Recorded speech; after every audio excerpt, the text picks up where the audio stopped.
Welcome, ladies and gentlemen. Thank you so much for being here. Ladies and gentlemen, what you're about to see is the full, unedited press conference that the president gave today.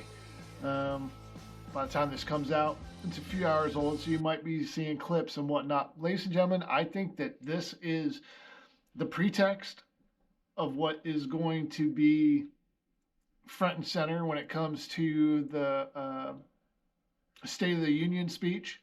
I believe that this is what is going to be front and center here in Davos tomorrow when I believe President Trump speaks tomorrow in Davos, which, God forbid, if you don't know what Davos is, remember, this is the global elite overlords, and they think that this stuff here is kind of cool.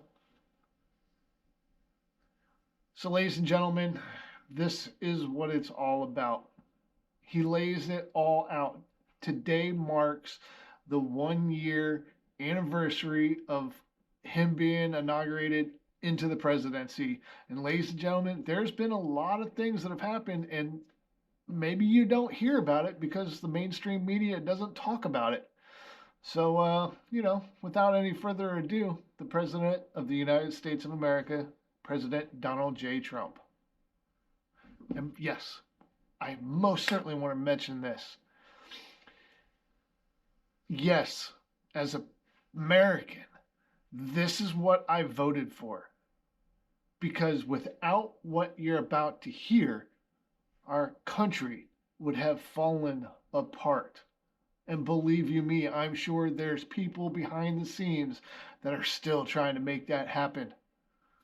Just look at what happens in Minnesota and Minneapolis. But without any further ado, President Trump. We have a lot of accomplishments, and as you know, this is the anniversary, first anniversary, January 20th, and it's been an amazing period of time. We have a book that I'm not going to read to you, but these are the accomplishments of what we've produced. All page after page after page, individual things. I could stand here and read it for a week and we wouldn't be finished, but we've done more than any other administration has done by far in terms of military, in terms of ending wars, in terms of completing wars. Nobody's really seen very much like it. I think it's appropriate that because Minnesota is so much in the fray, and I say to my people all the time, and they're so busy doing other things, they don't say it like they should. They're apprehending murderers and drug dealers and a lot of bad people. And these are just some of the more recent ones that we have. And I can show you some of the people, vicious, many of them murderers. These are all out of Minnesota, just Minnesota. I say, why don't you talk about that more? Because people don't know. Do you want to live with these people? International murder.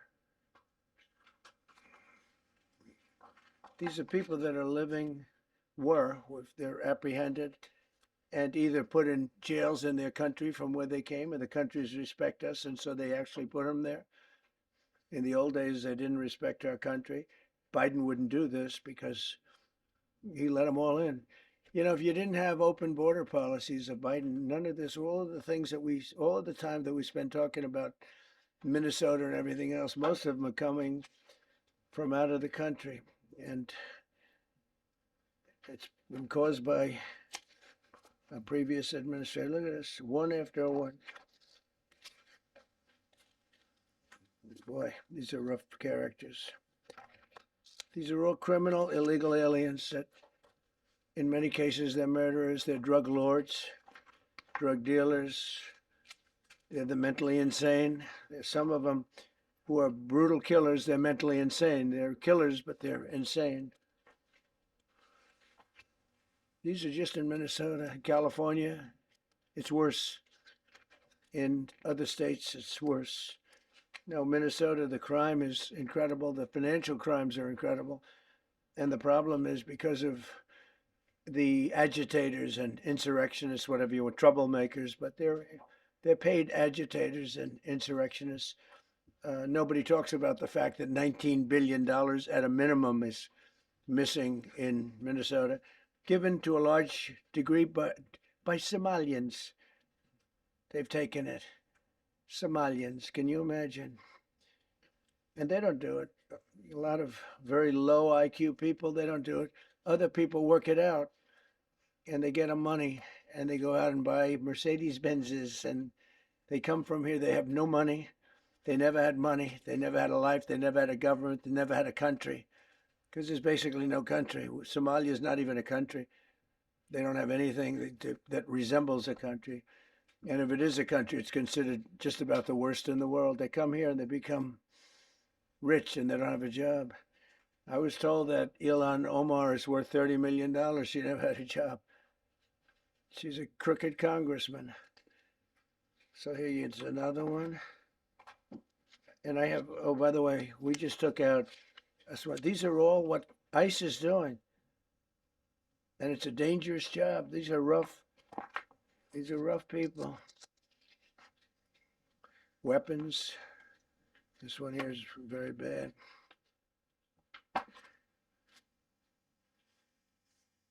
I'm going through this because I think we have plenty of time. I'm going to beautiful place in Switzerland where we'll be, I'm sure I'm very happily awaited for. In Switzerland, they don't know about this. They don't have this problem. They have other problems, but they don't have this problem. Look, killed somebody. And these are rough people. These are not, this was all allowed into our country through open borders. These dumbest policies, you know, men and women's sports is dumb. But to me, having an open border for the world to come in, drug dealers and prisoners, Venezuela, as an example, opened their prisons into the United States. That's why one of the reasons I felt so strongly against Venezuela. Now I'm loving Venezuela. They've been working with us so well. It's been so nice. And an unbelievably nice woman also did a very incredible thing, as you know, a few days ago. We're talking to her, and maybe we can get her involved in some way. I'd love to be able to do that.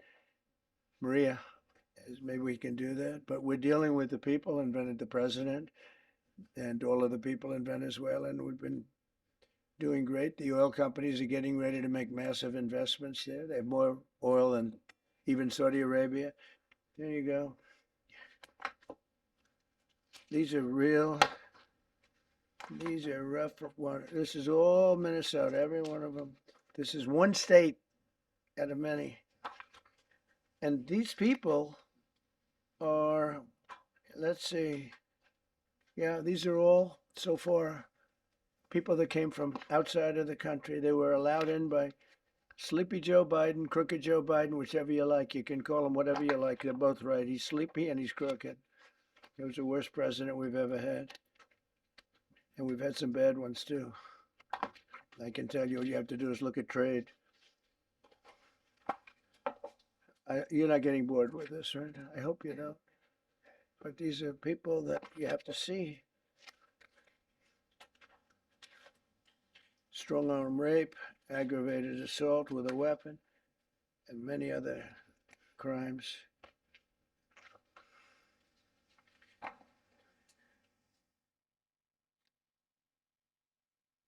Gang member, known as one of the toughest people around.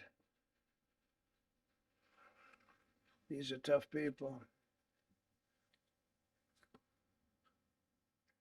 So this is what the people are trying to protect, because all ICE wants to do is get them out of our country, bring them to prisons and jails and mental institutions from where they came. That's all they want to do.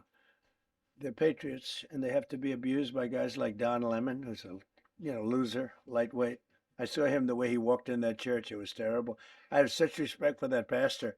He was so calm. He was so nice. He was just accosted. What they did in that church was horrible yesterday. Look at it here. 24 convictions. 24 times convicted. They're not charges, these are convictions. So he comes from outside the country. Do you think he's going to be good here? He's convicted 24 times. He's going to be good here, right? It doesn't work that way. He's a man murderer. One of many. One of many. All they want to do is get him out. They want to take him out of our country. And we're met with paid agitators and insurrectionists, troublemakers. They're paid. You know, when the woman was shot, and I felt terribly about that. And I understand both sides of it. But when she was shot, there was another woman that was screaming shame, shame, shame, shame, right? You saw it. So loud. Like a professional opera singer. She was so loud and so professional. She wasn't a woman that was hurt, like, oh, my heart's injured. She was a professional. Shame, shame. She's screaming, shame, shame. I said, that's not a normal person. That's a professional. These are professional agitators and professional people that want to see our country do badly. But that's not happening because we have the hottest country anywhere in the world, despite this stuff. Look at this. All top of the line criminals. They're not going to be good. They're not going to be well behaved here. I could do thousands. We had over 3,000 in the last fairly short while. Just in Minnesota. What's the number, Carol? 10,000. 10,000 criminals arrested in Minnesota alone. 10,000 criminals. And these are serious criminals. Now, how can a place with 10,000 criminals, how can you have a state? And yet they're fighting us. Yeah, I like that guy. He keeps nodding to me. You agree with me, I guess. I like him. I don't know who he is, but I like him. He keeps nodding. He says, you're right. He's obviously a little on the right side, maybe.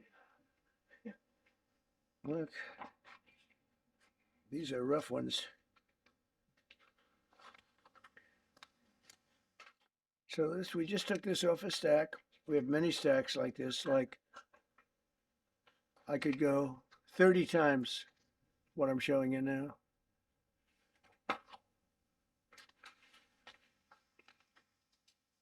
Relations with Hezbollah, that's nice. Why do we allow them in our country? I'm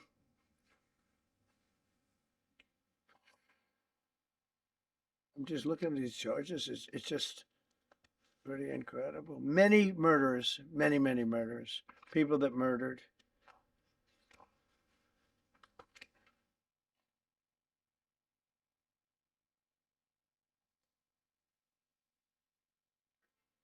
So what ICE does, and Border Patrol is incredible too. I mean, Paul Perez and that group is incredible.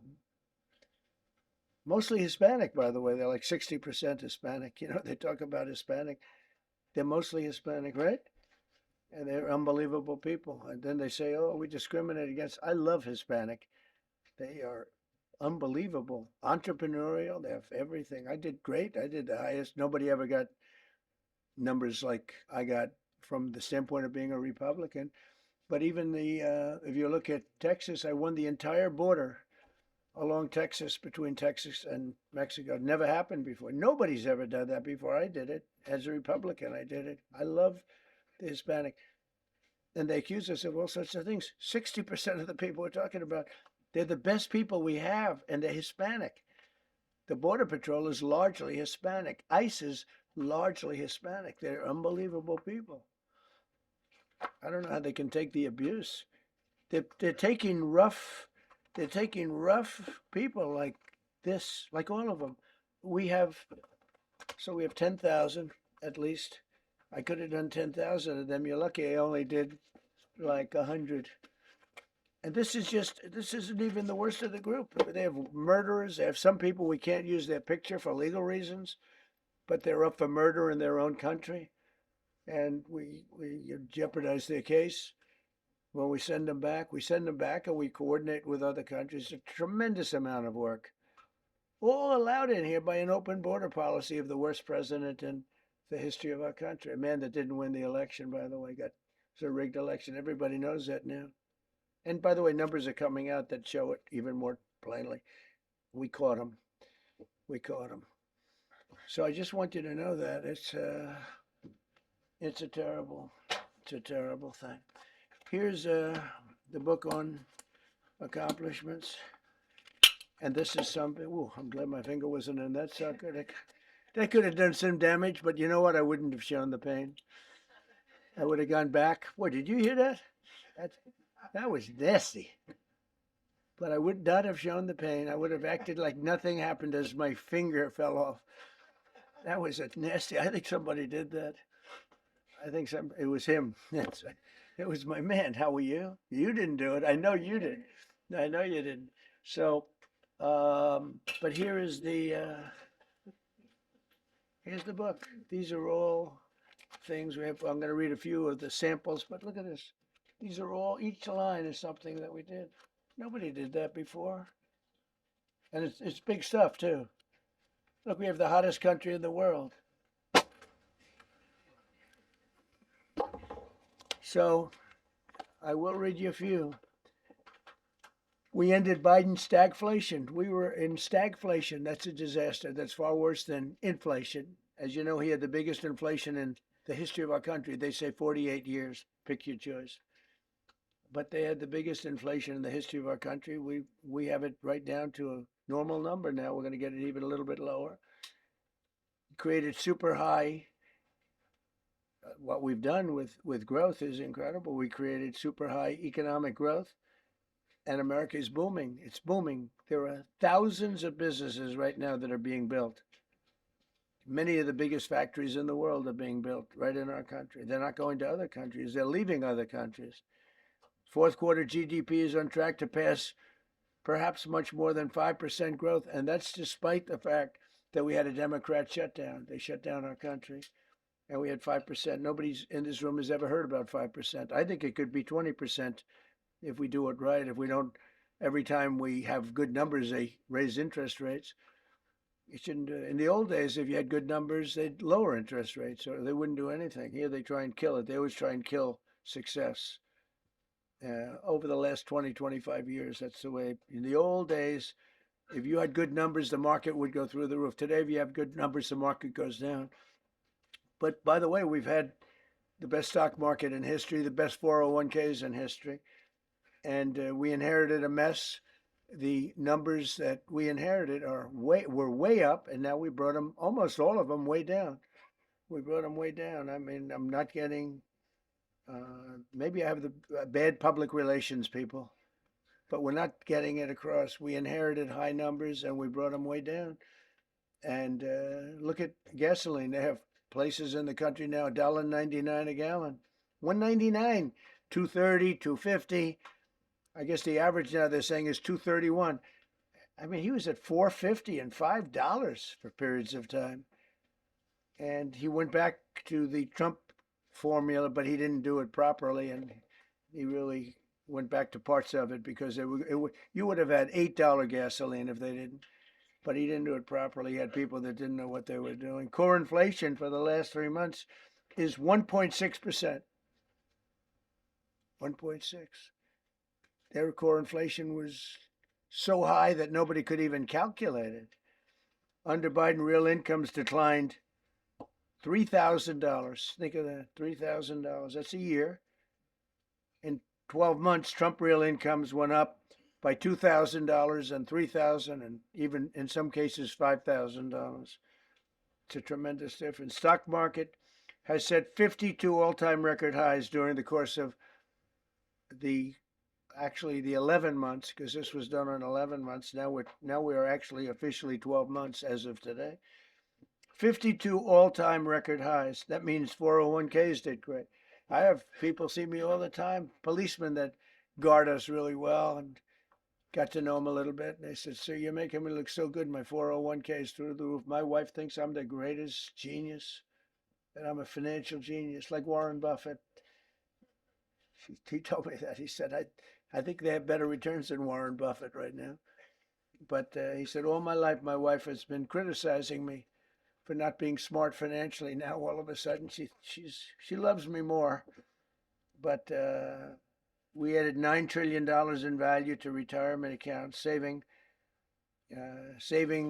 many people. I mean, they were going out of business. Think of it. We added $9 trillion of value to retirement accounts, savings accounts, and 401ks. That's during the course of 12 months. And I think it's probably 11 months because I don't think they have it for the 12. They have it for the 11. Added $9 trillion of value. Lifted more than 1.2 million Americans off food stamps in 1 year. They would have had another 1.2 million. We would have had, welfare would have gone up. And instead of investing $18 trillion in our country, now it's probably more than that, but 18 trillion and having thousands of plants being built all over the country, you would have had thousands of plants closing all over the country, and you would have had disinvestment, and you would have had welfare going way up. You know, if you look at SNAP, take a look at SNAP, what happened with that? It was at $7 billion, and it came out to over $51 billion. Nobody's ever seen anything like it. The past administration, they had no clue, or they were really bad, but they basically had no clue. But they did have a concept. I mean, they're still trying to sell the idea of men playing in women's sports. You saw that in the Supreme Court.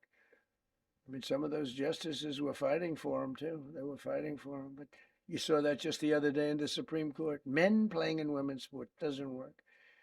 Secured a record-breaking $18 trillion in commitments for new investments. Apple, NVIDIA, SoftBank, Oracle, TSMC, Johnson & Johnson, Eli Lilly and Company, Micron, AstraZeneca, General Motors, Hyundai, Ford, Honda, GE Aerospace, many, many others. I left a Ford plant a week ago in Michigan that they were going to close 2 years ago, and now they just announced that they're going 24 hours around the clock making cars. Tariffs did it. I don't know what the Supreme Court's going to do.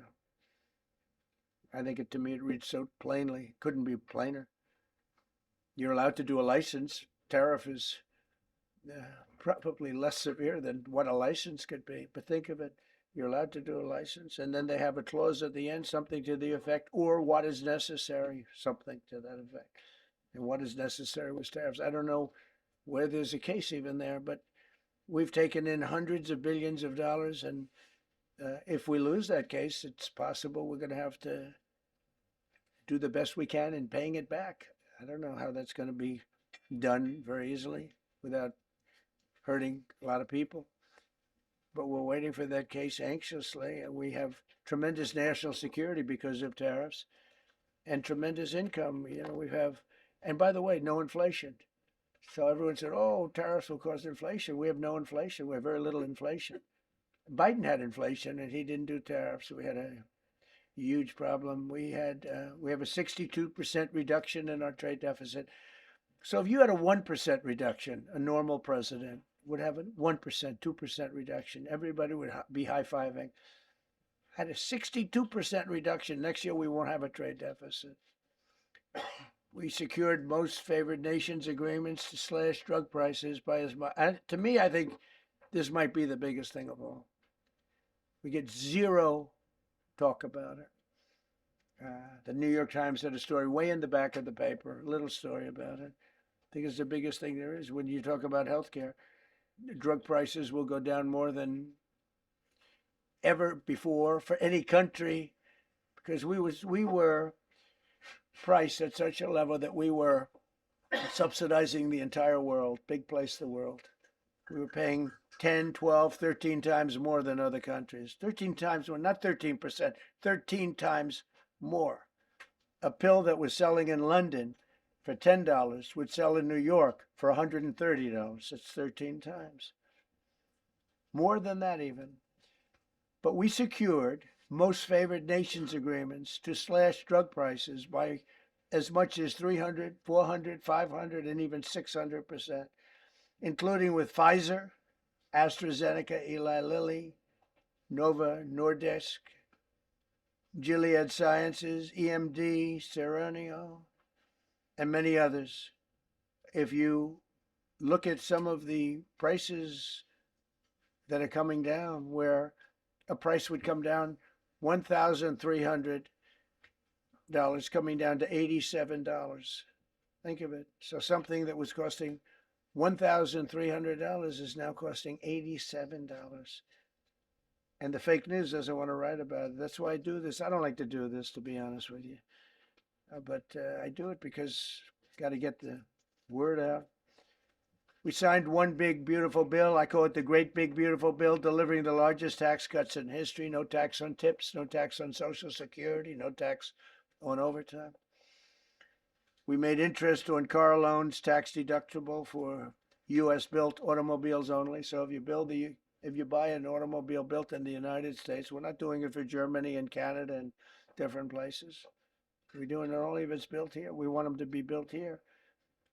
A lot of the Canadian auto plants are closing and they're moving into the United States. Same thing with Mexico, same thing with Germany, and same thing with Japan and other countries. They're moving into the United States because of tariffs, because they don't want to pay the tariffs.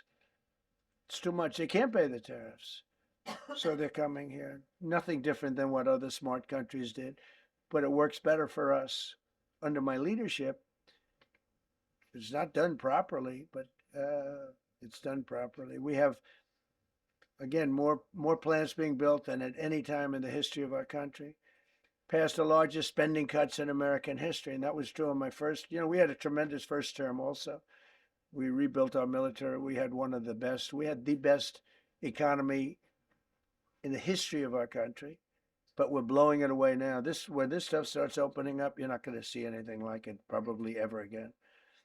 We slashed the federal budget deficit by 27% in a single year. Think of that, 27.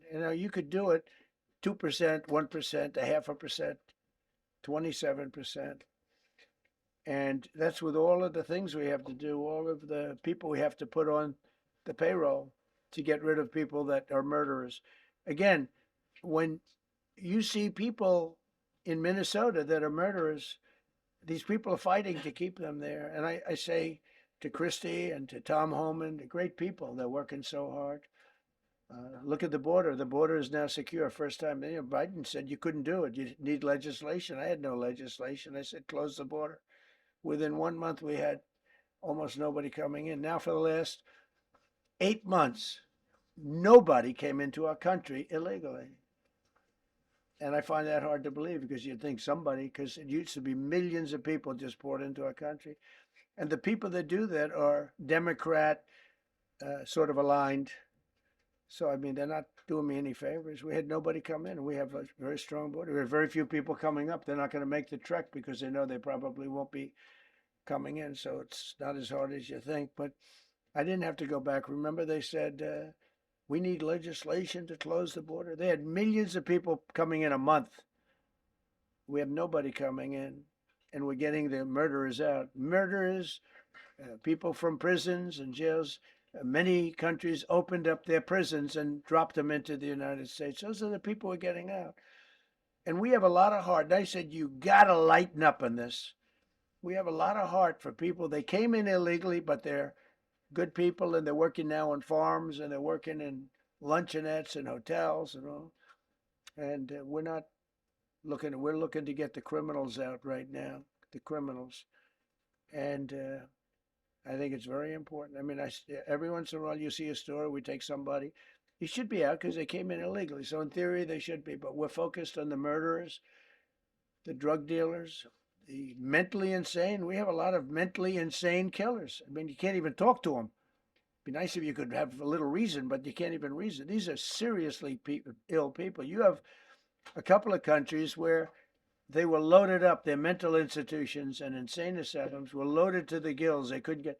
They're empty now, but they're filling up because we're bringing them all back. We know where they came from, and every country accepts them. Under Biden, they wouldn't take. They had so little respect that they'd bring them there, and they wouldn't take them. They said, "Get the hell out of here."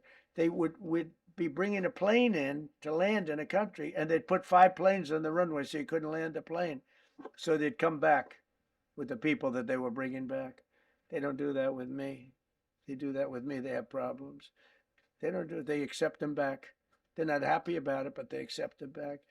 Cut a record number of regulations. I promised to eliminate 10 old regulations for every one new regulation. Instead, we cut 129 old regulations for each one added. Think of that.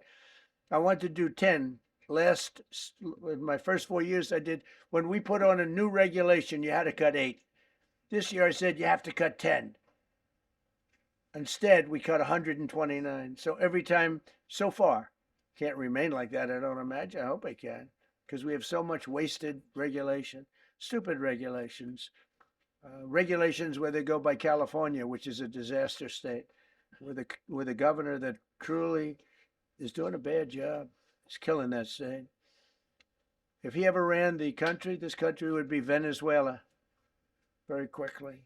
Using tariffs slashed the U.S. trade deficit by an incredible 77%.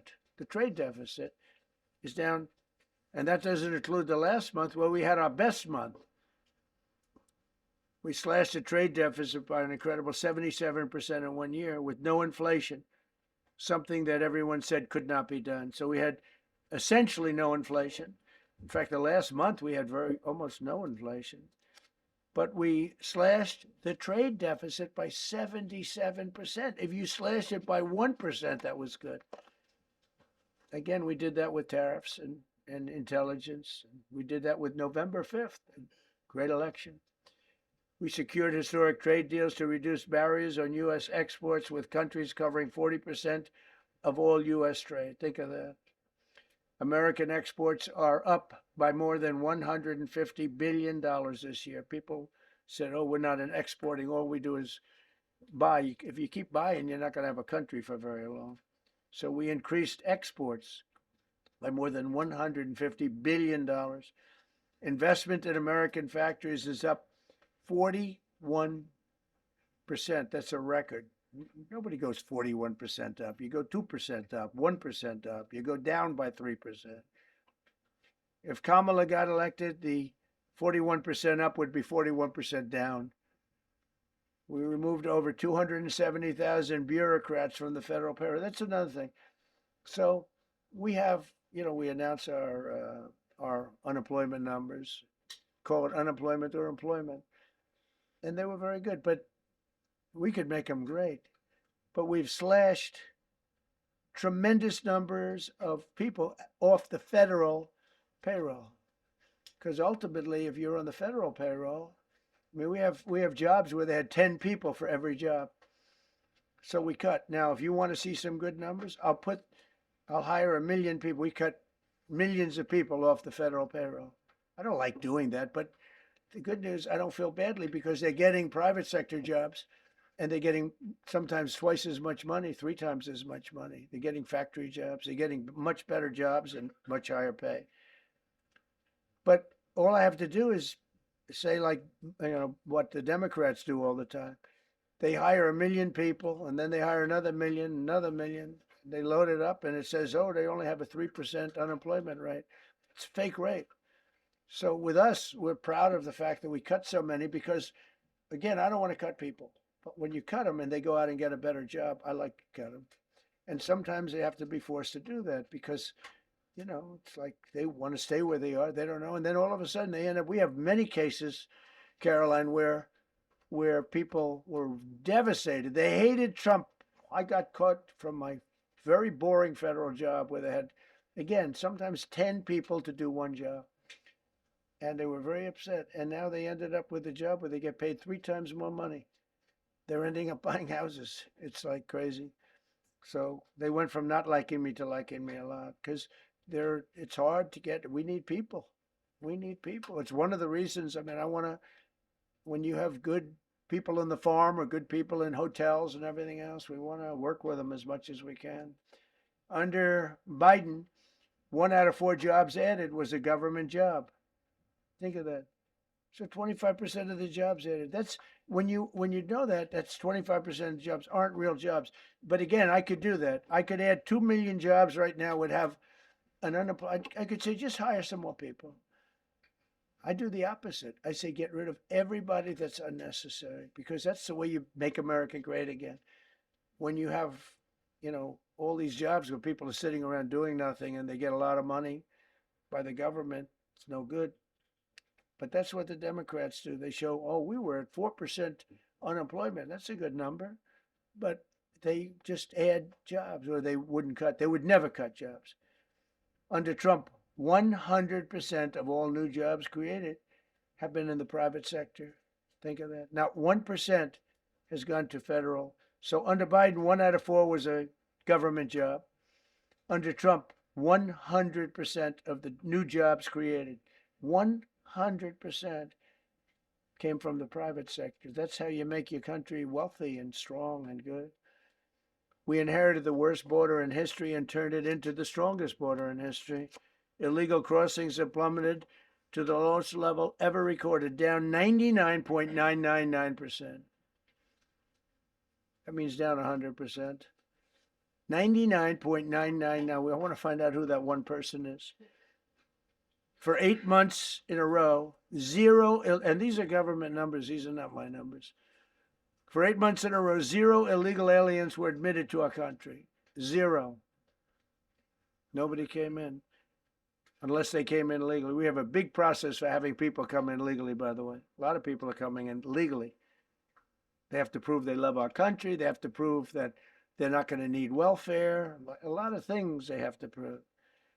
For the first time in 50 years, we are now seeing reverse migration, where because we're getting all of these illegal people out. People that came in illegally, in many cases, they're criminals in many, many cases.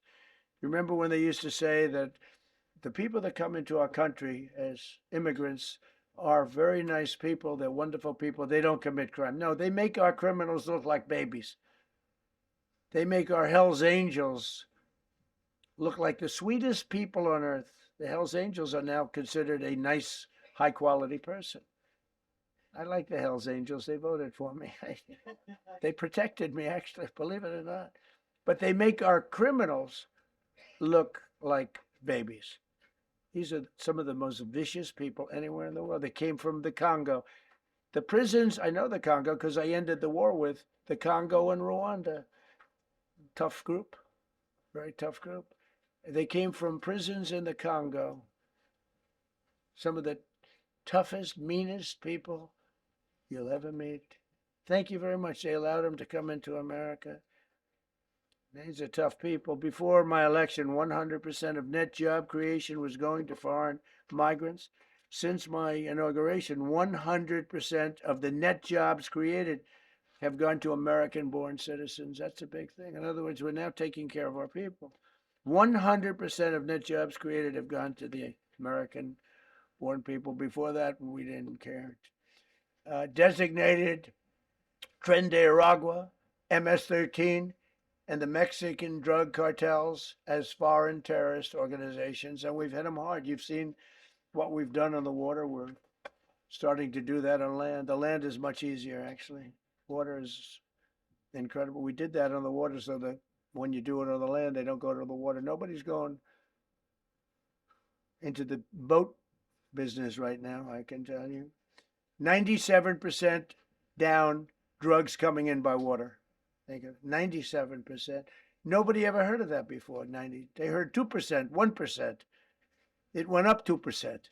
97, and we're looking for the 3%. Who the hell are the 3%? They're crazy. But we've taken out almost 100% of the drugs coming in by water. Now we're going to be very shortly starting drugs coming in by land. We know exactly where they're coming from. Remove tens of thousands of illegal alien gang members, drug dealers, murderers, child predators, human traffickers, fraudsters, savage criminals, and others. We removed them from our country. They're out. They're gone. In some cases, they're so dangerous that we put them in jail because we don't want to give them to their country. Their country doesn't do anything, and they end up coming back. We have some that they're so bad that we don't want to really release them. We want to put them in a jail where we know they're properly ensconced. Think of that. Remove tens of thousands of illegal alien gang members, drug dealers, murderers, child predators, human traffickers, fraudsters, and savage criminals. Why wouldn't you want them removed? The reason is because these are insurrectionists that are doing this work. And they're going to make mistakes sometimes. ICE is going to be too rough with somebody, or they're dealing with rough people. They're going to make a mistake. Sometimes it can happen. We feel terribly. Uh, I felt horribly when I was told that the young woman who was had the tragedy. It's a tragedy. It's a horrible thing. Everybody would say. ICE would say the same thing. But when I learned her parents and her father in particular I hope he still is, but I don't know, was a tremendous Trump fan. He was all for Trump, loved Trump. And, it's terrible. I was told that by a lot of people. They said, oh, he loves you. He was I hope he still feels that way. I don't know. It's hard situation. But her father was a tremendous, and parents were tremendous Trump fans. It's so sad. It just happens. It's terrible. Halted all refugee admissions to the United States, including from Somalia, which is a terrible, terrible place, another dangerous place. And we also stopped the pirates because they get the same treatment as the drug boats. So when Somalia, the Somalians, what they're good at, that's about the only thing they're good at is they're good at pirating ships at sea, big ships. So you have a huge oil tanker with millions of gallons, millions of barrels of oil. And if it gets hit by a big weapon, the whole thing blows up. And they don't want to fight because if they do, they're told by their insurance companies, do not hand over the ship. And they're not allowed to have any guns on the ship. They're literally, you have these massive ships being taken over by a Somalian small boat with a big weapon. Because if they hit the side of the ship can blow up. You talk about a blow up. Bad. We've seen some bad things happen. And the insurance companies, some of these ships cost more than $1 billion to build. And the insurance companies say, look, we'd rather give them money than take a chance on $1 billion insurance policy. But they don't have to worry about it because we hit them the same way we hit the people with the drugs in their boat. They don't know what the hell happened. But all of a sudden, there are no pirates at sea. Do you notice? We haven't had a boat taken in a little while. Came out of Somalia, really corrupt place. It's not a country. They don't have government. They don't have anything. I always hate to see this. Ilhan Omar, she comes from Somalia, a backward country, probably the worst country. They say it's the worst country in the world, if it's a country. I don't even think it's a country. There's no organization, no anything. They don't have police. They don't have military. They don't have anything. They just have people running around killing each other and trying to pirate ships. But she'll come here, comes, and then she wants to tell us how to run our country. The Constitution says that I am entitled to this. I can't stand her. Terminated all taxpayer-funded benefits for illegal aliens and kicked 275,000 illegals off of Social Security. They were illegally getting Social Security. 275,000 people. I'm telling you, it's not that this is pleasurable, but if I were an elected president, this country was going to be destroyed quickly, very quickly. I think within a year, if you had Kamala or a Joe type. Joe was a disaster, but if you had Kamala, he was the replacement. I was up by like 25 points on Joe, and they said, hey, let's get somebody else. This never happened. Well, I had so many firsts. You're leading somebody by a lot, and they say, oh, let's take him out. Let's put somebody. That's like I said to Dana White the other night. I said, Dana, it's like you have a fighter, two fighters. One guy is winning by a lot. And they say, oh, let's take this guy out. Let's put a new fighter in the ring with him. That's what happened to me. I was doing great with Biden. The whole campaign was against Biden. All the money was spent against Biden. And all of a sudden I got Kamala. Everyone said, who the hell is she? But that didn't work out too well for them. But never happened before. We are about lots of firsts. Designated English as the official language of the United States of America. We did that very powerfully. And while we're at it, we also took the Gulf of Mexico, and now it's the Gulf of America. Because we have 92% of the shoreline. It always bothered me. I'd say, we have most of the shoreline. Mexico has a small percentage, talks about 8%. We have 92%. And I said, why is it the Gulf of Mexico? It should be the Gulf of America. I was going to call it the Gulf of Trump, but I thought that I would be killed if I did that. I wanted to do it. I wanted to. My people worked so hard. Sir, I don't think it'll look too good. I'm telling you, it's a good thing. And it'll be hotter than ever, I said. No, but I decided not to do that. I'm joking, when I say that. I was not going to call it the Gulf of Trump. Because tomorrow it'll be Trump wanted to call it the Gulf of Trump, but he was rebuffed by his people. My people don't rebuff me too much. The Gulf of Trump, that does have a good ring, though. Maybe we could do that. It's not too late. No, we have the Gulf of America now. It's great. It's our country is proud for the attack on Venezuela, the attack on the Iran nuclear capability, wiped it out. I mean, first administration, Soleimani, the father of the roadside bomb, al-Baghdadi, the father of ISIS, who was rebuilding ISIS. We wiped them out. Done a great job. Signed an order that will end birthright citizenship for children of illegal migrants. That case is in court right now. That case was meant for the children of slaves. All you have to do is look at the years. Look at the years where the cases were filed and where the decisions were made. They were right at the end of the Civil War. They're trying to say that, China's making a big business out of that. They come to the country, they have a child, the American citizen, they get all the benefits. It had nothing to do with that. That was for the children of slaves. And I hope the Supreme Court so rules. Designated fentanyl as a weapon of mass destruction. It is. We lost, I believe, 300,000 people this year. 300,000 people. That's like filling up one of those big football stadiums 5 times. It's not even believable. I mean, you could be in a war and you wouldn't lose that many people. So we designated fentanyl a weapon of mass destruction. Conducted numerous successful military strikes against narco-terrorists operating in our hemisphere, including the water strikes. Drugs brought in by ocean. So I told you that we're down by, close to 100%. It's hard to get somebody to pilot those boats. Very hard.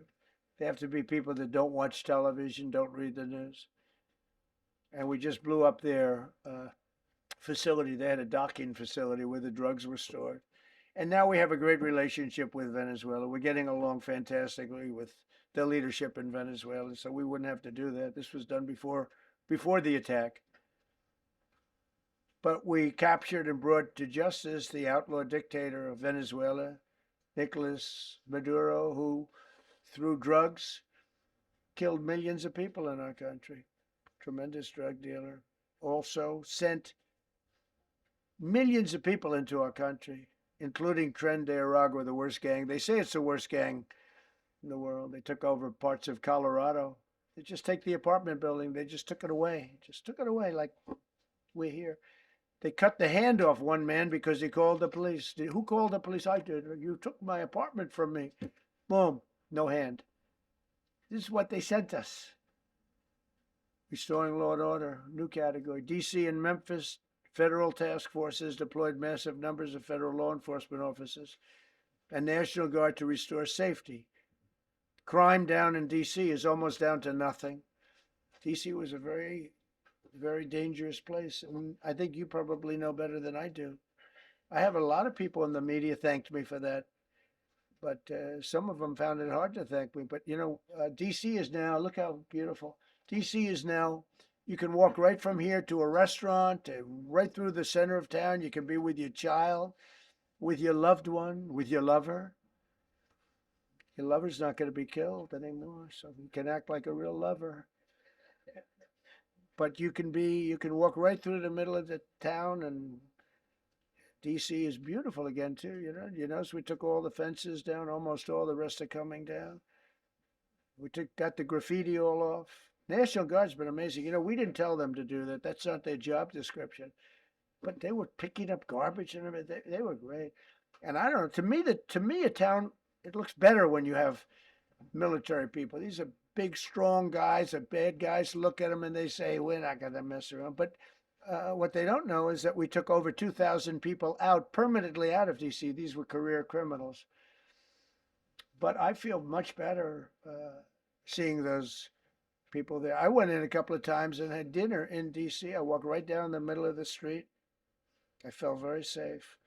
A year ago, I couldn't have done that. I would have been crazy to have done that. And Secret Service wouldn't let me do it. They weren't thrilled anyway, I will tell you. It wasn't like they were thrilled, but we did it, and it was great. But D.C. is a great thing. And we have virtually no crime in D.C. anymore. And before we did this move, it was, and we could do the same thing with Chicago. You know, we brought Chicago down 25%, even though we just had a minimal crew there. We brought Wisconsin down. We brought Minnesota down, way down, even though everything's a fight, you know, because they want to keep those people that are lying on the floor. They want to keep those people in Minnesota, but they really don't. I don't think the real people of Minnesota, it's a very corrupt place, and the elections are totally corrupt. I feel I won it all 3 times. Nobody's won that state since Richard Nixon. It's a rigged state. And the Somalians vote as one group, even if they're not citizens, and they vote as one group. And, you know, you get 600,000 votes against you. They all ought to get the hell out of here. They're bad for our country. Nationwide achieved the largest reduction in violent crime on record. So this just came out. Nationwide, over the last 11 months, achieved the largest reduction in violent crime on record, including the largest one-year drop in murders ever recorded. Almost 2,000 lives were saved. That's despite the fact that we took in criminals under the leadership of the Democrats and Joe Biden. More motor vehicle theft is down by 100,000 vehicles nationwide. That's another. Nationwide, the motor vehicle theft was out of control, and now it's very much in control. It was down by more than 100,000 vehicles to a record low. Began the process of eliminating cashless bail policies across the nation. You got to get rid of your sanctuary cities, and I hope our people know that we're not going to pay sanctuary cities. We're not going to pay them anymore. They are sanctuary for criminals. They hold criminals. We're not going to pay. They can sue us and maybe they'll win. But we're not giving money to sanctuary cities anymore as of the beginning of the month.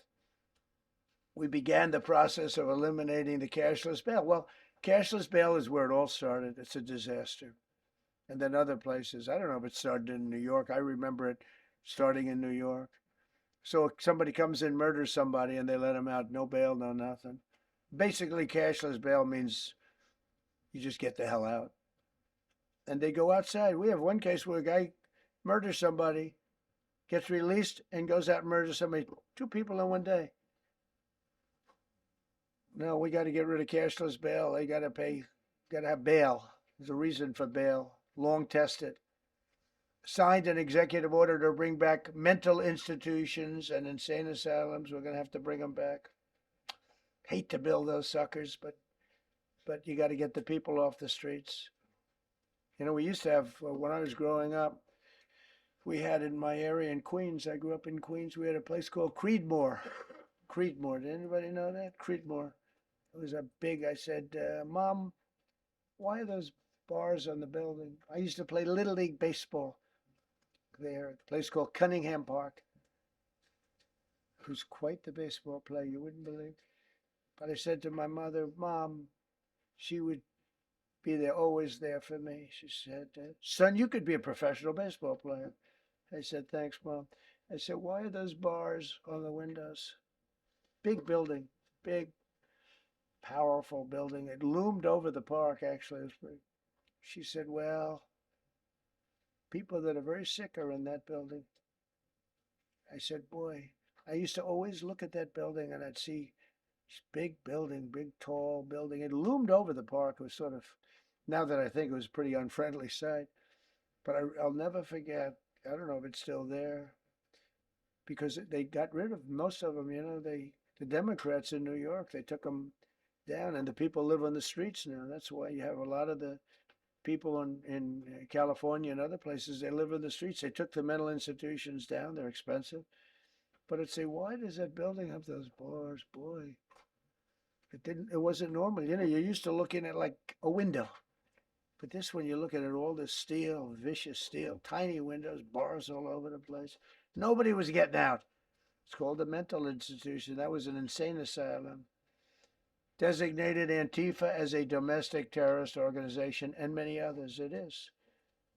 America is respected again on the world stage. That's another topic. Obliterated Iran's nuclear enrichment capability, and Operation Midnight Hammer was one of the most successful anyone's ever seen. CNN fake news. I don't know where they are. CNN. Anybody from CNN here? Fake news. Nobody wants to raise their hand anymore. They used to argue that. Now, if you're with CNN, you don't raise your hand. But they said, well, maybe it wasn't that successful, which I really was angry because these pilots took their life in their hands. 2 o'clock in the morning with no moon, dead dark, guns shooting at them. They went in with those beautiful B-2s, and every single bomb went down an air shaft and obliterated it.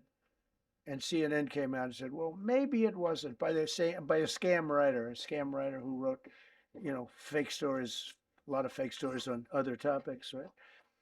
Because when we did it, we said, that's a terrible thing. The pilots came back and they said, we hit everything. They did a great job. Then on top of that, we launched from a submarine about 30 Tomahawks on top of everything else. The place was obliterated. CNN said, well, maybe it wasn't that bad. Turned out it was worse than it was. You know who could tell you that? The Iranians would tell you that. Because if they do anything, they're going to have to start a brand new place. But they did an amazing job. That was like what we did with Venezuela. I mean, nobody's ever seen a military operation like that. Ended 8 unendable wars in 10 months. These were unendable wars. Cambodia and Thailand fighting for years. Kosovo and Serbia. The Congo and Rwanda. Pakistan and India, they were really going at it. 8 planes shot down. They were going to go nuclear, in my opinion. The Prime Minister of Pakistan was here, and he said President Trump saved 10 million people and maybe much more than that. They're both nuclear countries. Israel and Iran. Egypt and Ethiopia were going to fight over a dam, and I got them to stop. I still got to work it out because they put a dam up in Ethiopia that stops the flow from a little river called the Nile. I always think of the Nile being in Egypt, beautiful Nile with the pyramids, but they put a dam up. You know who paid for the dam?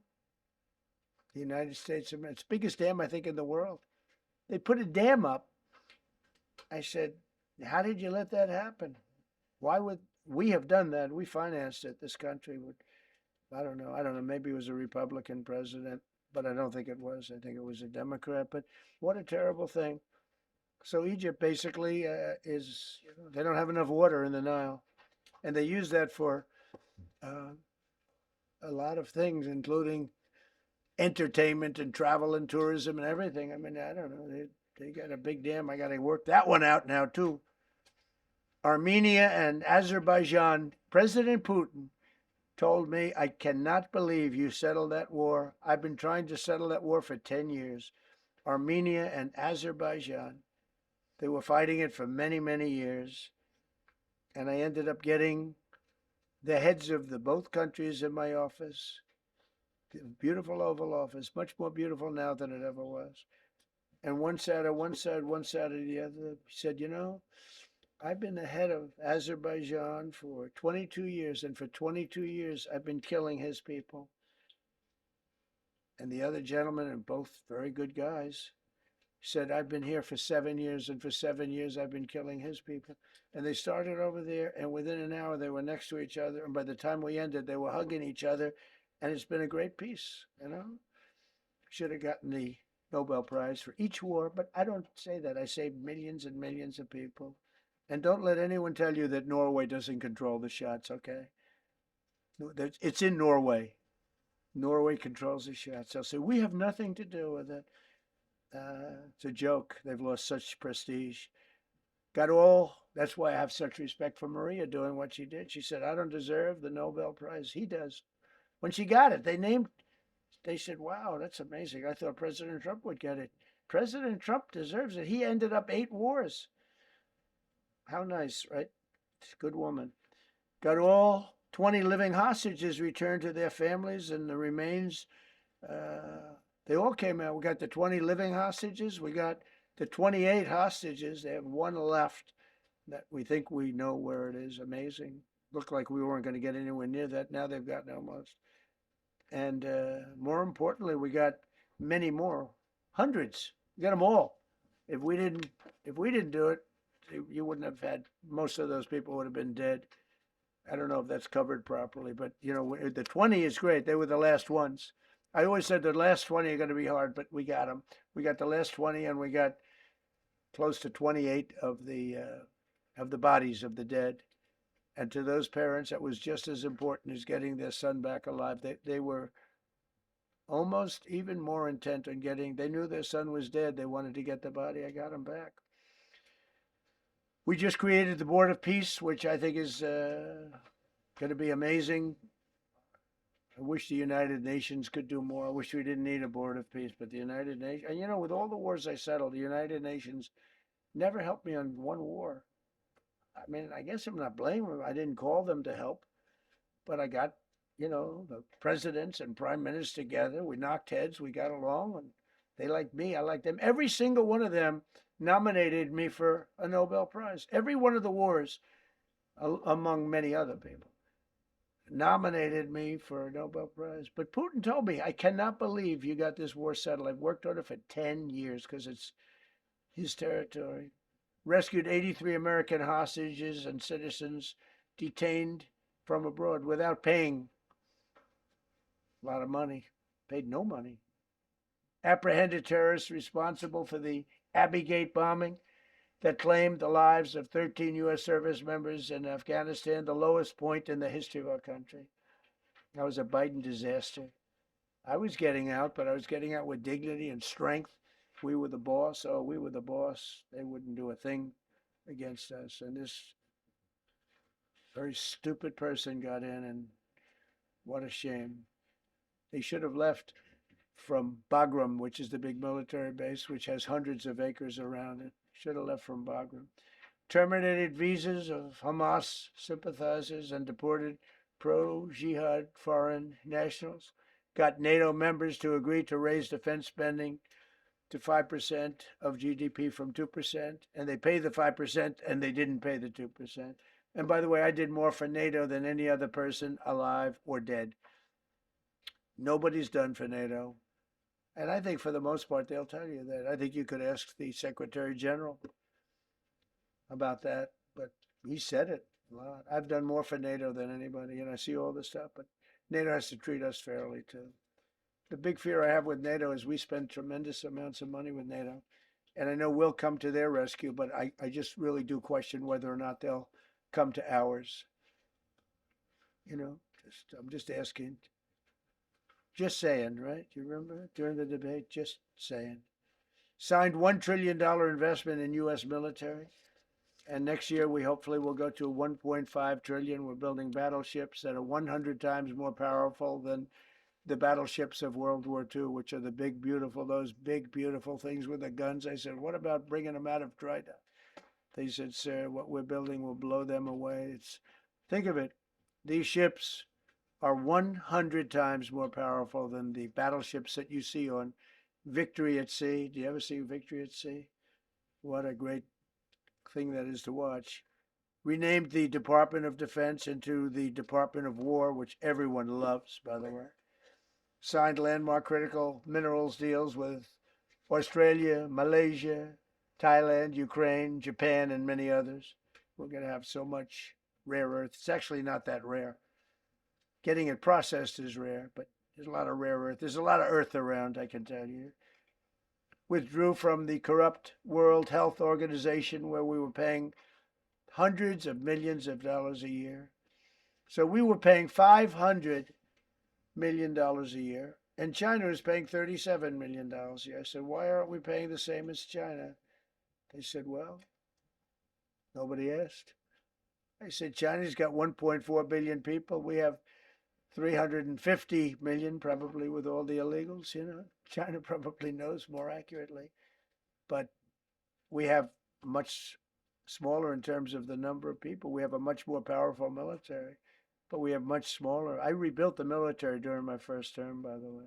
And while they gave away a lot to Afghanistan, the Taliban, which was just horrible seeing them every year, seeing them do that military down some dirty street is a disgrace.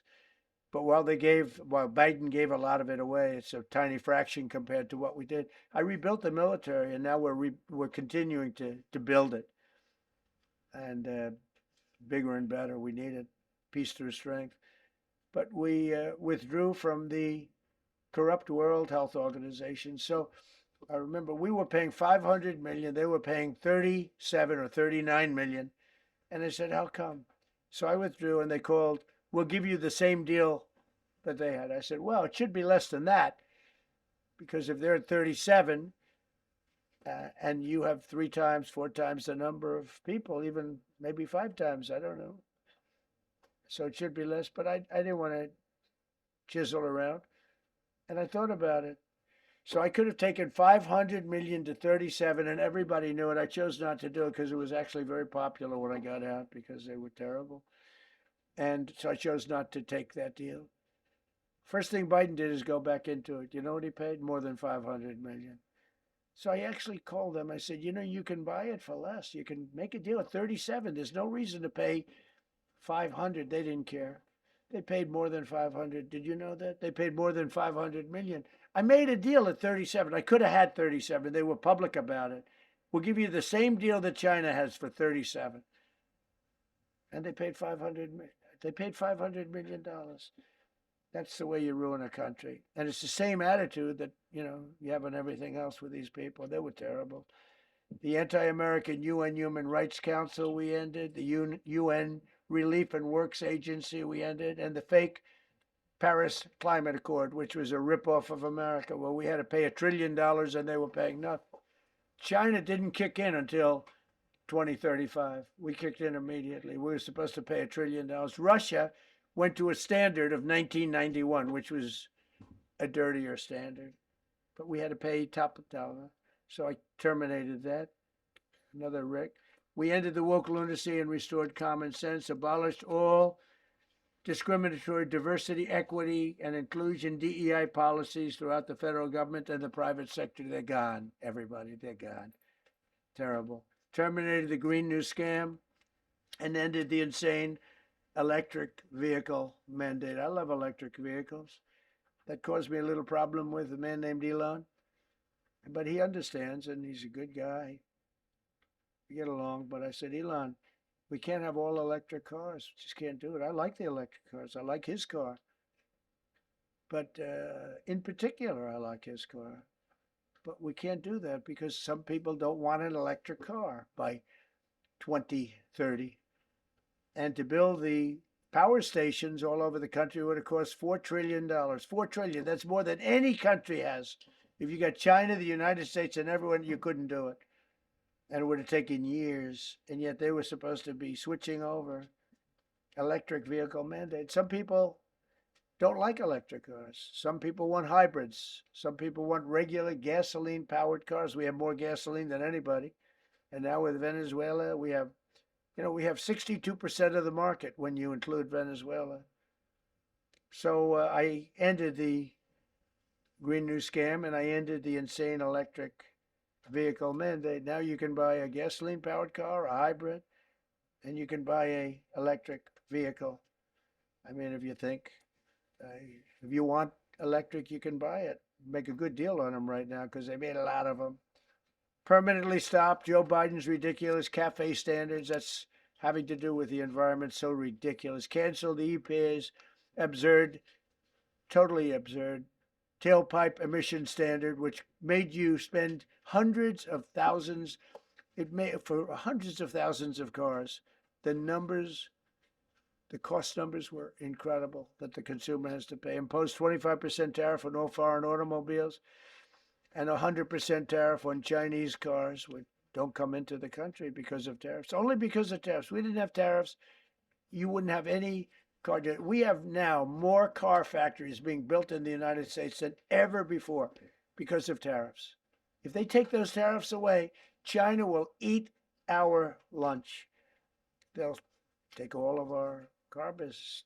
Now, there's another way of doing it, but it's more cumbersome, et cetera, et cetera. I don't want to scare you, but it's much more cumbersome, not as good for national security as this. We have a perfect system right now. We're making a fortune. We've never been stronger, and I hope the Supreme Court does the right thing for our country, because if they don't, it's such a problem. It's just so, it would be so sad. We're doing so well because of tariffs. And the people that are heading up the lawsuit, like there's a guy named Leonard Leo, who's bad guy, and people that are very China oriented and foreign car oriented and foreign business oriented, but in particular China, they're suing to get rid of tariffs because they don't want tariffs. Like Coke. Coke has businesses outside of the United States. If you have them outside, you don't want tariffs.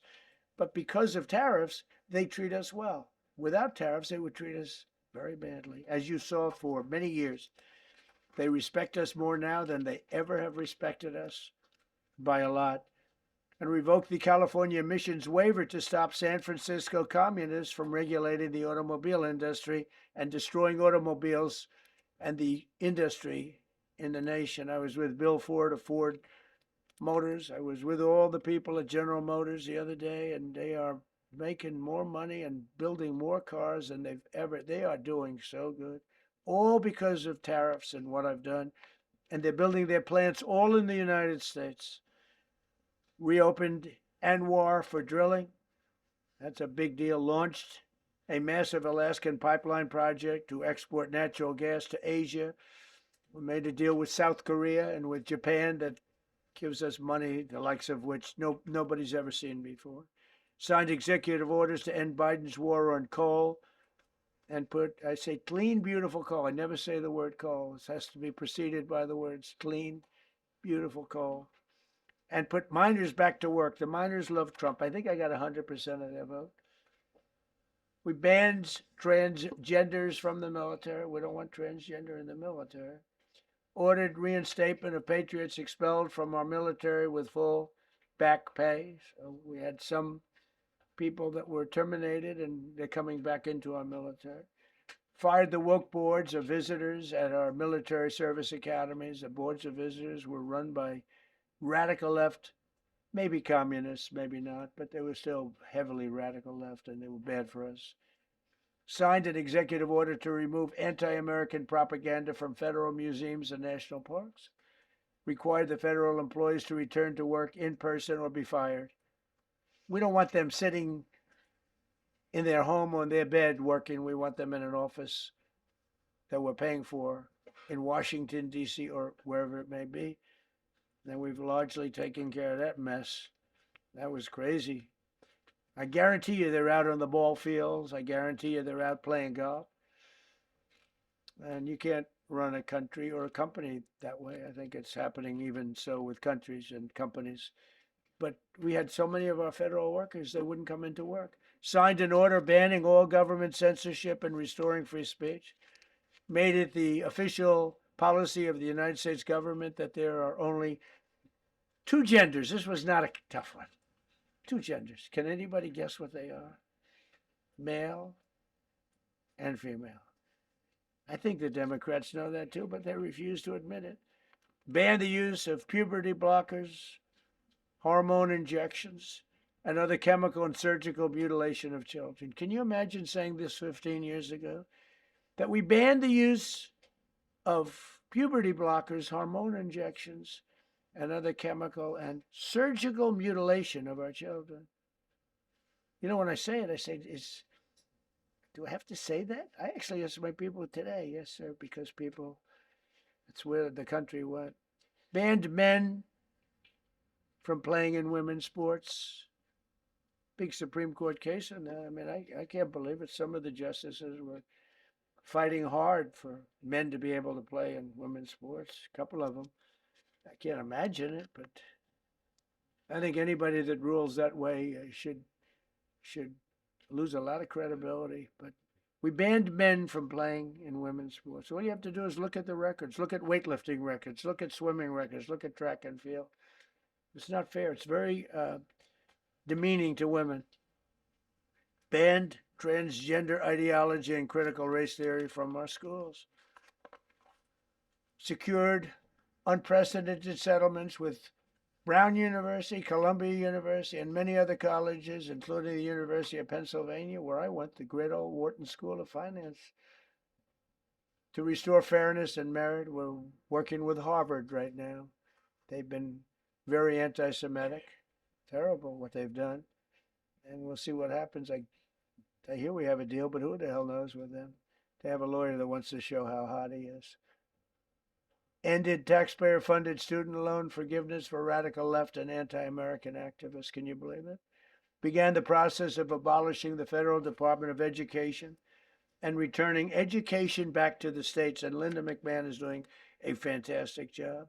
Ended Joe Biden's weaponization of our government and removed his hand-picked radical left Marxist prosecutors from the Department of Justice, like deranged Jack Smith. He's a sick son of a bitch. They gave me the worst of the worst. And here I am. How did that happen? How did that happen? He's a sick guy, and Letitia James is sick, and Alvin Bragg is sick.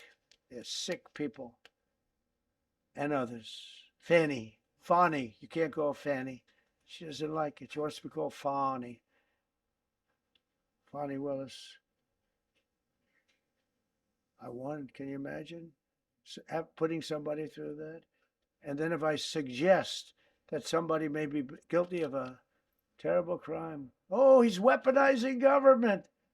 Trump is weaponizing government. It's terrible. Can you imagine? They say to me about weaponize, I don't weaponize anything. But what they did to me, nobody ever went through what I went through. And here I am in a place called the White House. It's a beautiful place. Who would have thought, right? Signed legislation to cut all taxpayer funding to woke and biased NPR and PBS. And they're sort of gone now, I guess. I heard they closed up. They were terrible. They were so unfair. They were so terrible. Officially reinstated Columbus Day. I like the name Columbus Day. The Italian people are very happy about it. Remember, when you go to the voting booths, I reinstated Columbus Day. That was an easy one. Christopher Columbus. Cut Social Security wait times by 50%, serve 65% more Social Security recipients by phone, and are on track to doubling the service and performance compared to the Biden administration. We're 2.5 to 3 times better and faster. Slash VA claims backlog to the lowest number ever recorded. Created Trump accounts starting with $1,000 for every newborn baby. This is something that's become so popular. And I give Mr. and Mrs. Michael Dell Computer, who put in $6,250,000,000, started with nothing. And he actually invested all that money to give to kids so that when they grow up, they have an account that might be worth a lot of money. It'll be riding with the markets. And, you know, they can, at 20 years old, 21 years old, they could have $100,000. They could have a lot of money. That's going to be amazing. But I give a lot of credit to Mr. and Mrs. Michael Dell. Signed AI executive order to ensure the United States dominates the future of artificial intelligence. So we're leading China. We're leading the whole world. We're producing more electricity than we ever have because I'm allowing every one of those plants to build their own electric facility. We're giving them very, very fast approvals, unlike Los Angeles with a fire. So the federal government, I want to give a lot of credit to Lee Zeldin. The hardest approval for the 20,000 houses or more that burned down in Los Angeles because they didn't have the water. They didn't allow the water to come down from the Pacific Northwest. They routed the water into the Pacific Ocean. So we had no water there. Not, no, he had. I would say open up the water, open it up to the governor, to the mayor. They didn't want to do it. They wanted to protect a tiny little fish that's, I said, how can you have a fish when you don't have any water? It was just an excuse, I guess. But it's amazing. We took 20,000 houses, and Lee Zeldin, the toughest permit is from the federal government. Within 2 weeks, every single permit was given to the people to build their houses. Then you have the incompetent mayor of Los Angeles. He's neutral, who decided to go to Africa during the fire.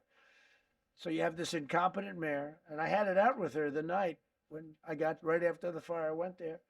She said, we're working on it so that we can have everybody starting to build within 2 or 3 years. Remember that? I said, you mean 2 or 3 days?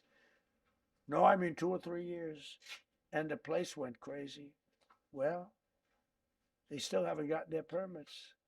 But every federal permit, every single one has been given a year ago.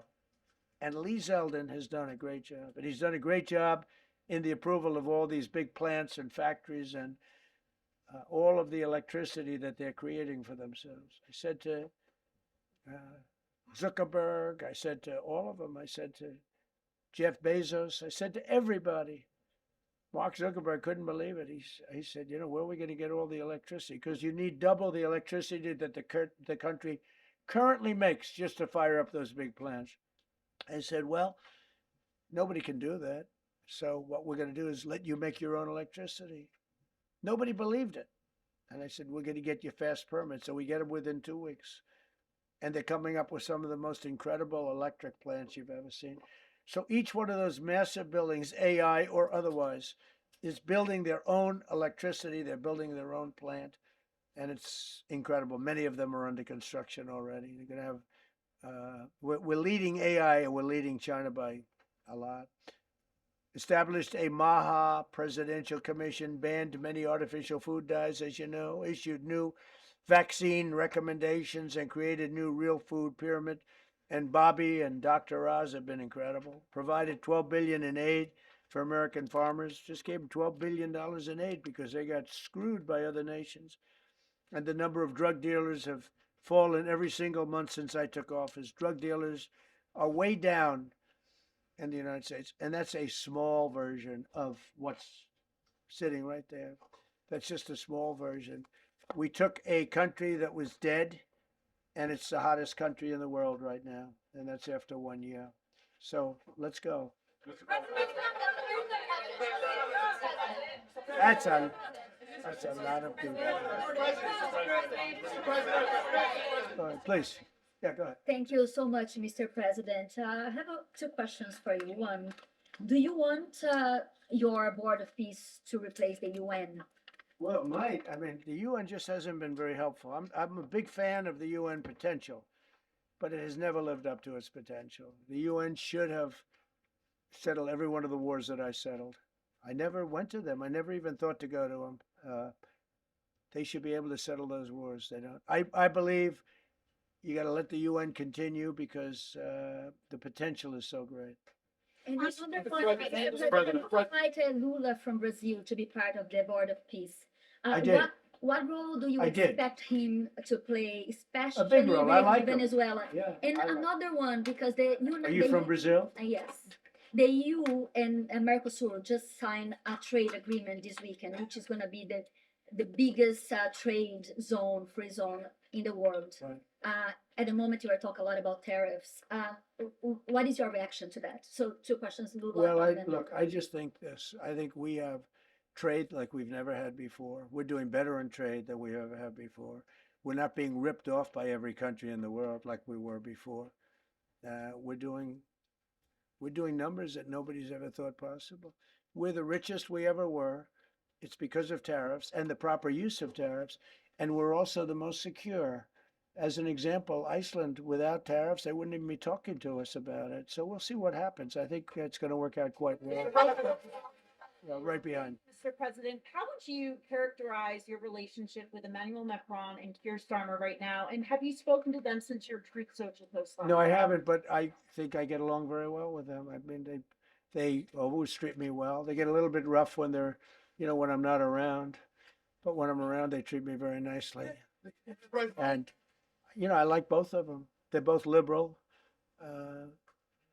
They've got to straighten out their countries. You can't, London is having a lot of problems. And if you look at Paris, got a lot of problems. They have two problems, immigration and energy. They got to stop with the windmills, and they got to go back like UK has an unbelievable asset called the North Sea. Norway uses it, makes a fortune. They have a better section of it, and they don't do it. They could straighten out their countries, and it would be good. But I get along very well with them. You told Norway's prime minister. Are you from Norway? No. You look you like told- you would be from there. She looks like she's from Norway. Go ahead. You told Norway's prime minister that you not winning the Nobel Peace Prize made you feel less obligated to think purely of peace. Well, I Why would lost a not- lot of respect for Norway. And But why I would not believe, winning and that I believe prize very affect- strongly that Norway controls the Nobel Prize. But you have to understand, I settled 8 wars. I've had every one of those wars, every participant wrote, I didn't ask them to do it. They sent in strong they make recommendations for that. But I settled 8 wars. No president's probably ever settled 1 war. I don't know, think of it. I did 8. The reason I do it is because it's easy for me to do. And I didn't do it for a Nobel Prize. I did it because I'm saving a lot of lives. I'm trying to settle the final one. I'm trying to do Russia, Ukraine. And when Russia's ready, Ukraine's not. When Ukraine's ready, Russia's not. But they're losing 25,000 people a month on average. And I'm trying to get that one done. But no, I feel that Norway has tremendous control over who gets the Nobel Prize, despite what they say. How far are you willing to go to acquire Greenland? You'll find out. Mr. President, Kevin Hassett has said that those $2,000 tariff rebate checks would be up to Congress to decide whether or not to disperse that. Do you agree with Kevin Hassett on that, or do you think you can do that unilaterally? I don't think we would have to go the Congress route, but we'll find out. The reason we're even talking about it is that we have so much money coming in from tariffs that we'll be able to issue at least a $2,000 dividend and also pay down debt for the country. But we'd do a $2,000 dividend to the people of our country. Would probably set a limit of, income limit where it made sense. But we will be able to make a very substantial dividend to the people of our country. I believe we can do that without Congress. Last night on Truth Social, you said that the British plan to hand the base at Diego Garcia over to Mauritius and then rent it back was an act of great stupidity. Previously, you backed that deal. Is it now your position that the deal should not go ahead? I think that they, when they originally were going to do it, they were talking about doing some concept of ownership. But now they're looking to essentially just do a lease and sell it. And I'm against that. It's a reasonably nothing like Greenland, but it's a reasonably important area of the globe. Not to anywhere near Greenland, but I think they should keep it. I don't know why they're doing it. Do they need money? Mr. President, with your support to the Syrian government, most probably you avoided another civil war and a bloodshed in Syria, especially after the fall I of did the a regime. good job. I did a good job. And, the Syrian government, the last 2 weeks, had to use some force to implement its force on specific areas. And Well, with to keep the prisoners, the terrorist prisoners, which are some of the worst in the world, at bay. So they were able to keep that. He's working very hard. The president of Syria is working very, very hard. Strong guy, tough guy, pretty rough resume. But you're not going to put a choir boy in there and get the job done. I spoke with him yesterday because we were talking about the prisons and what was going on. We have some of the worst terrorists in the world in those prisons, and he's watching. Serious. Go ahead. Gavin Newsom is going to be at Davos if he's not already there You're probably going to run into him. I presume that this is for him to raise his platform for 2028, but what do you anticipate his foreign policy platform is going to be? I don't know. I mean, I don't know that he's going to be the nominee. I know this. I had a very good relationship with Gavin Newsom when we were, in office together. I was president. He was the governor of California. We had a really, he would talk about it often. And somewhere we just went astray. I just hate the way California is being run. We actually have people leaving. It's never happened before, but I hate the way it's being run. He and I had a very good relationship, really close to the word exceptional, but now we seem not to. President Trump, you spoke earlier. Mr. President, you've been hearing from allies. Thank you. No, above you. Thank you so much, President Trump. Kara Castanova from Lindell TV. And you spoke earlier about the 2020 election. Now that Maduro is in U.S. custody and he was criminally charged, has any more information emerged that you could share with us regarding Venezuelan election software and Venezuelan ties to tampering with the 2020 election? And would you consider speaking to Maduro personally in prison in New York to get some answers on Venezuela's involvement with the 2020 election? No, I don't think I would be doing that. I think my lawyers would be very unhappy if I did that. Yeah, they've learned some things. Please. What happens to the tariff threat to Greenland if the Supreme Court comes out and rules against you on the tariffs? And Well, I'll have to use something else. I mean, are you look, willing to use force? take a look at the word license, take a look at other things. I mean, we have other alternatives, but what we're doing now is the best, the strongest, the fastest, the easiest, the least complicated. If you move ahead with the Greenland-related tariffs on Europe, you secured almost $1 trillion of commitments from them to invest in the United States. Does that go put out the window if that happens? I doubt it. Look, they need that agreement very badly with us. They really do. They fought very hard to get it. So I doubt that, but we'll see what happens. We have a lot of meetings scheduled on Greenland. I'm leaving tonight, as you know, for Davos. And we have a lot of meetings scheduled on Greenland. And I think things are going to work out pretty well, actually. Thank you, Mr. President. Will you still go to Paris for the G7 emergency meeting as offered by President Macron? No, I wouldn't do that.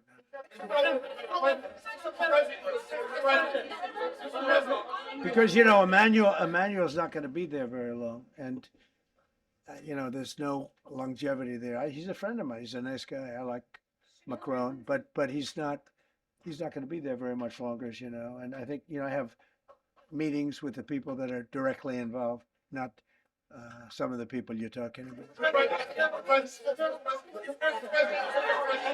Thank you so much. Thank you so much, Mr. President. Happy I've New Year. never seen this room like this. Is this a celebration of the first year? Have you ever seen it? I've never seen this many. I hope we have a very good structural floor. This used to be a swimming pool. You're sitting over a swimming pool. I could see that happen. But we need a good structure here, don't we, huh? Yeah. Mr. President. Thank you so much, Mr. President. Happy 1 year anniversary. Thank you. And my question is on Syria. The Kurds, as the most loyal U.S. partners, facing attacks by some Syrian elements within the Syrian government.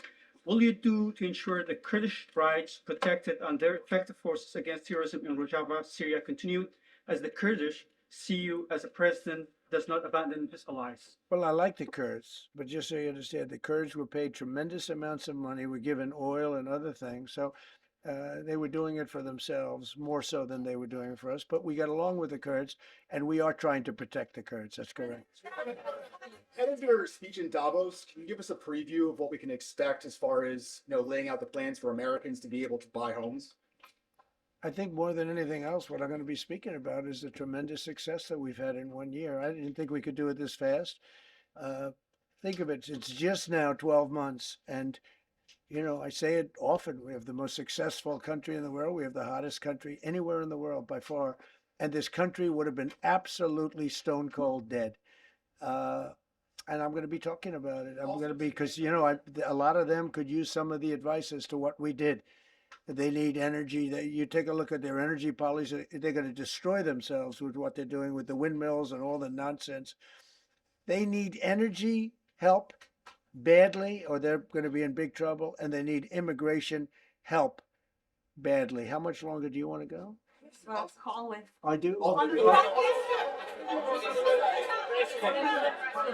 I have a very important call with President Erdogan, who I like a lot.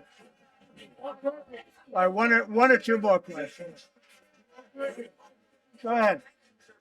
Thank you, Mr. President. During Go your ahead, second. please. Go ahead. One Thank you, question Mr. about the President. critical we had one. Yes, Thank you, Mr. President. the red blouse. Go ahead. You talked a lot at the beginning of this about the economy, some positive economic indicators. Polling shows the majority of Americans don't feel the economy is doing well. Are you worried you're making the same mistake as President Biden? By No, telling the- I hope I don't make the same mistake as him. Look, I inherited a terrible, it's a great question because we inherited a terrible, terrible mess between the border, between all the problems. The whole country was falling apart. And in 12 months, less than 12 months, in 12 months, we have the strongest border we've ever had. We have prices that are much, much lower than they were for the last. We inherited very high prices. We inherited, remember this, inflation was at a historic high. We had never had inflation like that. They say 48 years, but whether it's 48 years or ever, we had the highest inflation, in my opinion, that we've ever had. Prices, because of that, were very high. I inherited, we brought down eggs immediately. Remember the first news conference, they were screaming at me about eggs. I was in the position for 2 days and we brought eggs down to lower than what they were before. And by the way, they continue that way. We brought the prices down from when I came into office and from what Biden had way down. We're going to bring them down further. But the job we did is a miracle. One of the reasons I'm doing this today is to explain. We inherited a mess and we've made it a beautiful, beautiful picture. Think of gasoline at $1.99 in many states. $1.99 a gallon.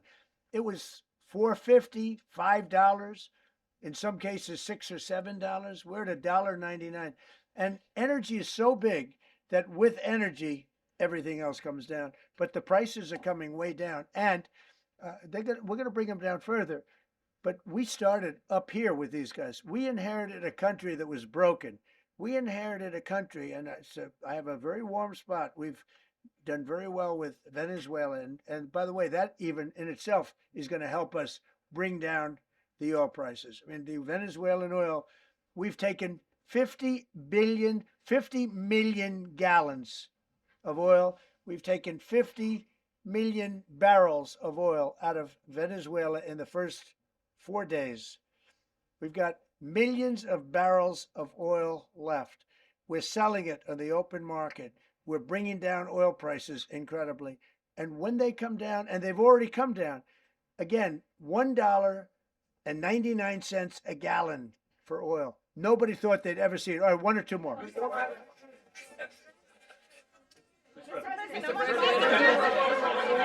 Go ahead, go. Yes. President, Yes. I want to ask you about Iran. Is the military option still on the table? And can you assure us that the killing in Iran has stopped? And when regard to the Peace Council, which members have to pay $1 So with billion? Iran, are you from Iran? No, I cover the White House. Where are you from? I'm Palestinian American. So with Iran, they were going to hang 837 people. And I let them be known that, and we let them know that if that happens, that will be a very bad day for them. And they decided not to do it. They didn't hang the people. I can't tell you what's going to happen in the future, but supposedly they've taken that off the table. But they were going to, last week, they were going to hang on Thursday or Wednesday. They were going to hang, I think, 837 people. And they didn't hang anybody. So we're just going to have to see what happens with Iran. Is the military option off the table?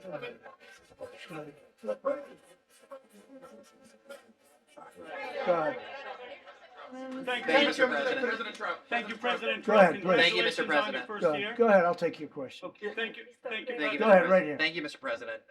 You promised during your second inaugural to always put America first. I'm curious, how would you winning the Nobel Peace Prize improve the lives of average, everyday Americans? Why is this prize so important?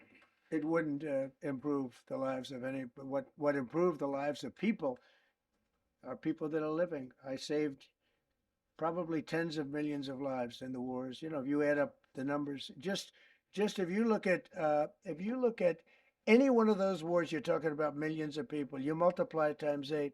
But when you look at India and Pakistan, that could have been 10, 15, 20 million people. Could have been more than that. So I saved millions of people. So that to me is the big thing. What? You suggested a moment ago that perhaps the reason why a positive story about the economy isn't getting through is because of, bad communications people. But are average Americans wrong to still feel high prices? And how much longer does the White House hope that they So I will think a stay? lot of people are listening to the fake news a little bit. And I'm not blaming anybody. I blame ourselves. I think we've done a much better job than we're able to promote. We're not promoting. We're doing a great job, and we're sort of letting the promotion take care of itself. One of the reasons I'm doing this news conference, I think it's important. We have taken a mess and made it really good. It's going to get even better. But if you look at prices from a year or a year and a half ago, you look at the Biden prices, they were way up through the sky. And, they use the word affordability. They just say affordability and they don't talk about it. They created the affordability problem, and we are solving it. We have solved a lot of it. Again, everybody agrees in this room, I think, gasoline prices have come per gallon way down. When that happens, everything else comes down, but they've come down way down. Many of the groceries have come way down. It's all happening, and it's happening strong. But if you go back a year and a half, 2 years, take a look at those prices and look at the prices now.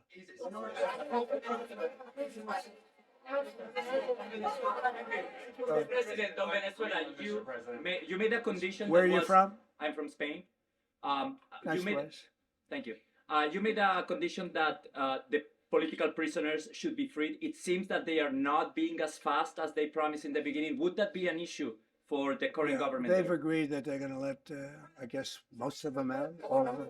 Depends on what they did, but they have released a lot of. Released a lot of political prisoners in Venezuela. President, earlier on last year, you had mentioned, you had indicated that you wanted to take back the Panama Canal. I know we've heard a lot about Greenland. Is that still on the table? I don't want to tell you that.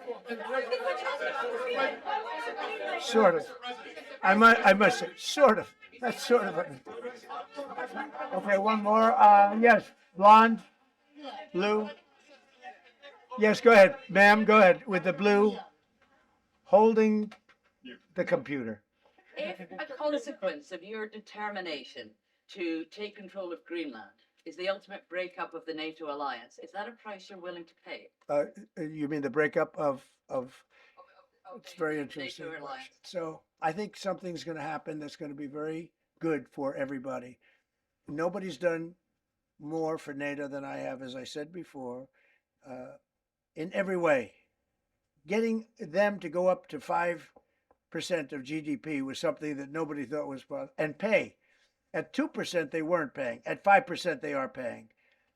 And they're buying a lot of things from us, and they're giving them, I guess, to Ukraine. That's up to them, but they're giving them to whoever they're giving them to, but they're buying a lot.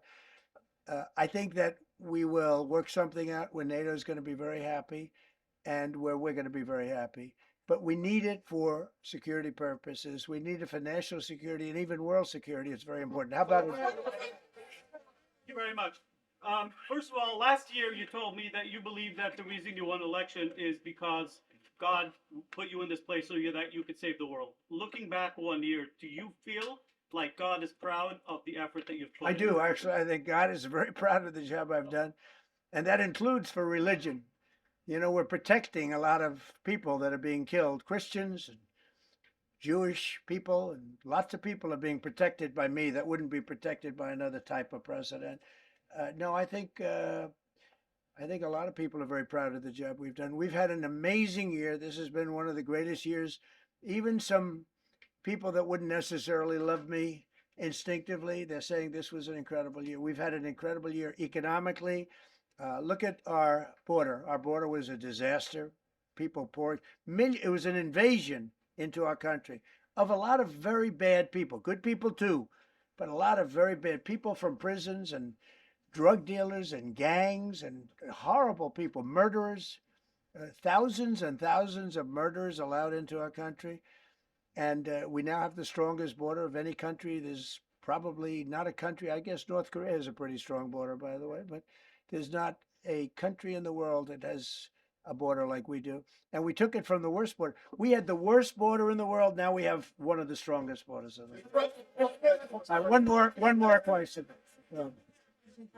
You said you're confident something's going to get worked out in Greenland, but Greenlanders have made it clear they don't want to be part of the U.S. Well, What I gives haven't. the I U.S. haven't. the right to take I away haven't that spoken. self-determination? When I speak to them, I'm sure they'll be thrilled. Mr. President, are you committed to keeping the US in NATO?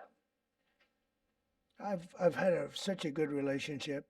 I've made it so much better, so much stronger. It's so good now. NATO is so much stronger now. I don't agree with a lot of the things they've done, but that was done before I got there. I think NATO's been good. Sometimes it's overrated, sometimes it's not. But we have a strong NATO. When I came here, we had a weak NATO. We had a NATO at 2%, and they weren't paying. You had a nothing NATO. NATO's, whether you like it or not, it's only as good as we are. If NATO doesn't have us, NATO is not very strong.